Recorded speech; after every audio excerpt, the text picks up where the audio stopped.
Hello and welcome to another episode of Agri Art. In this episode, we'll be talking about Mr. A.T. Bolotov's horticultural theodicy. Andrei Timofeyevich Bolotov, or A.T. Bolotov, was a major figure within horticulture within 1762. During that time, there was an advantage called the Manifesto on Freedom of the Nobility, promulgated by Peter III within Russia. He was a nobleman of the middling kind. He owned roughly 120 serfs, a homestead that guaranteed basic sustenance, but no prosperity. Mr. Bolotov felt that he should manage his estate himself to put his house in order. At the time of his return to Russia, he had already read 2 treatises from the Swiss philosopher Johann Georg Sulzer, an essay of a few moral remarks on the works of nature, written in 1745, and Dialogues on the Beauty of Nature, 1750. Using the new rules, Mr. Bolotov went and reorganized his entire estate, publishing various papers on his experiments in gardening. As a consequence, he became one of the most important figures within agriculture and horticulture during that time period. He would be a champion on the view of the environment that would be ingrained within Russian culture, even unto this day.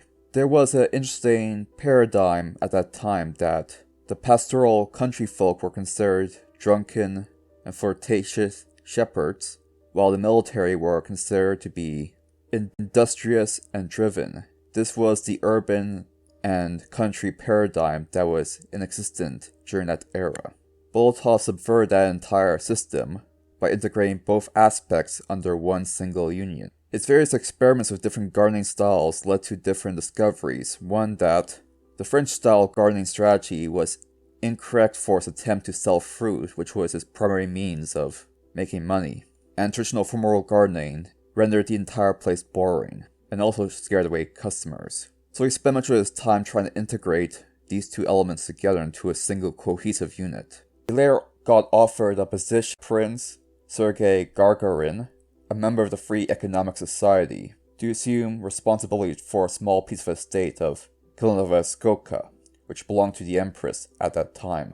In 1776, Bolotov was appointed a steward of a larger amount of estate, further developing the gardening strategies that would be put in place into Russia for decades to come, and writing various agronomic articles, various plays, and nature philosophical treatises, as well as poetry. In 1797, he retired and began writing his memoirs, of which 4,628 pages have been published, and continued to write up until 1833, when he died at the age of 95. Bolotov was not a romantic, unlike many other philosophers at that time. He held to a very mechanistic view of nature, much like the scientists of modern times, and much of his writings involved nature as machine, and indeed talks about the system of the world in many of his works. In his view, however, unlike most other mechanistic worldviews, the machine can only work if imposed from without by either other aspects of nature or human beings. Also, unlike modern environmentalism, the effects of humanity are not viewed as a general ill, viewing uncultivated nature as being boring or gloomy, dismissing unadored hills as being uncultured, ugly, empty, and wild, and believes that nature is more beautiful the more it is nurtured by others. Its aesthetic views also differed from modern environmentalists in many contemporary works. The romantic elements also reveal themselves in his works, where he mentions that the view of nature reveals social classes, with the commoner working the ground and the nobleman watching, showcasing early elements of Romanticist philosophy a la Rousseau beginning to permeate within Russian culture. Within his gardening style, gazebos play a major role, as well as temples, benches, and columns, mostly to block out certain elements that are deemed unnecessary or ugly, but still desired heavy amounts of open space to view. Indeed, he often belittled the value of the gardens as still in queue because they failed to provide vistas onto wide open spaces, and as such only resemble nature remotely. Ultimately, however, all the open space also has various objects to arrest the vista, to one degree or another. In this sense, he is a product of his times and culture, as Russia is based around a heavy use of structure and borders, both in terms of paintings and in gardening. Mr. Bolotov, however, objected to geometric landscape design because symmetry enables a stroller to grasp the entire plan of the whole garden at once, preventing the experience from unfolding like a journey or a walk through a park. Mr. Bolotov, however, takes this far further than most other romantic gardeners, mentioning that it should not be planned at all, and should be designed on site by spontaneous inspirational sketching of various scenes subsequently realized in nature. As a consequence, unlike most 18th century gardens, which had a cohesive theme to it, that allowed for the movement from one scene to another in a very streamlined play, like structure, the garden is more like a series of events arbitrarily connected to one another. This works in the favor of many individuals who favor surprises and interesting intrigue, as he created various gardens within his garden that evoke different emotions at random, with mixtures of both merry and melancholy sights, with most of the installations being developed to take visitors by surprise. And gardens are more so a means to elicit as many emotions as possible, rather than a single cohesive unit. An element he seems to have drawn from Plato and Spinoza.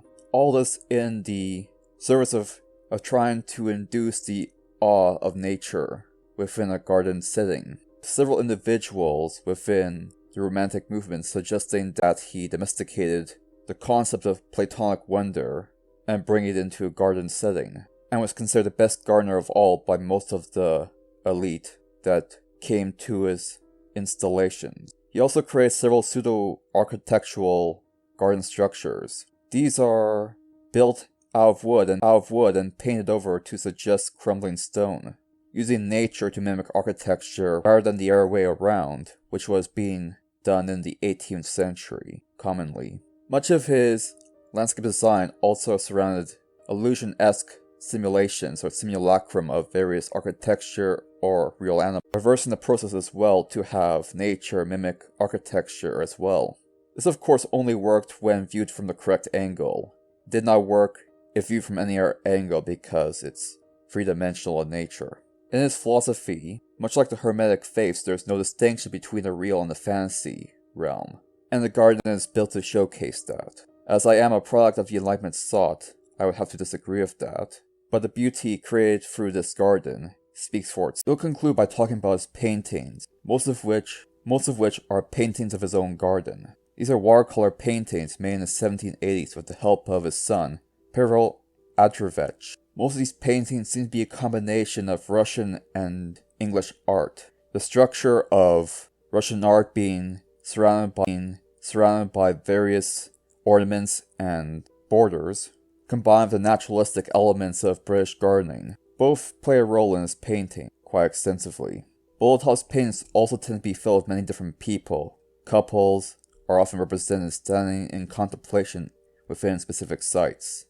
This seems to help create the concept of space rather than inhibit it for some reason within many individuals who looked at these paintings. In contrast to his landscapes, his paintings seem to be quite mechanistic in nature and heavily structured, and yet still very theatrical in nature. Many of his views were based in Calvinism, a predominant philosophy within Russia during that time period, with heavy-duty amounts of determinism, and as such he held to a very strict caste system. And yet he lived a life of frugality in consumption and of discipline, creating many schools and doing a great deal of agricultural research. While many of his views may be abhorrent in modern times due to being an owner of serfs, and the current writer of this paper I'm currently referencing does have some Marxist leaning, as such that individual may be biased against him to a certain degree. The work of Mr. Bolotov speaks for itself. He was a flawed man, like every other human being.